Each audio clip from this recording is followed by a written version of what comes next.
శ్రీకర్ శ్రీకర్ శ్రీకర్. నా పేరు కడారి శంకర్ అండి. మాది ఉయ్యాలవాడ విలేజ్, జాజిరెడ్డిగూడెం మండలం, సూర్యాపేట డిస్టిక్. పోయిన సంవత్సరం ఈ అకీరా ఒకసారి వాడి చూసాము. మాకు మంచిగా ఎకరాకు 15 నుంచి 16 మధ్యలో రిజల్ట్ వచ్చేసిందండి. ఈసారి కూడా అదే విత్తనం తెచ్చి నాటడం జరిగింది. ఈసారి అనేకమైన వర్షపాతం కొట్టినా కూడా ఇంతవరకు మాకు ఎకరానికి ఇప్పటి వరకు వచ్చేసి 2 సార్లు వేయడం జరిగింది. 10 క్వింటాలు ఏరినాం ఆల్మోస్ట్. ఇంకా 5 క్వింటాల మందం ఆల్రెడీ కాపు ఉన్నదండి. పోయిన సంవత్సరంతో పోల్చుకుంటే ఈసారి కొద్దిగా ఎక్కువ వచ్చే అవకాశాలు కూడా అవపడుతున్నాయి. పుచ్చు ఈ అకిరా విత్తనం నాటడం వల్ల మాకు పోయినసారి కాయ పుచ్చడం అనేది అసలు జరగలేదు.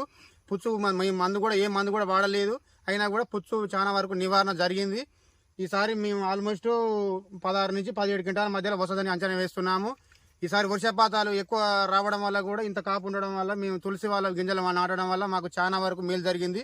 తులసి వాళ్ళ గింజలు మేము ఎప్పుడైతేనా వాడతాం. అటు చూపించానా.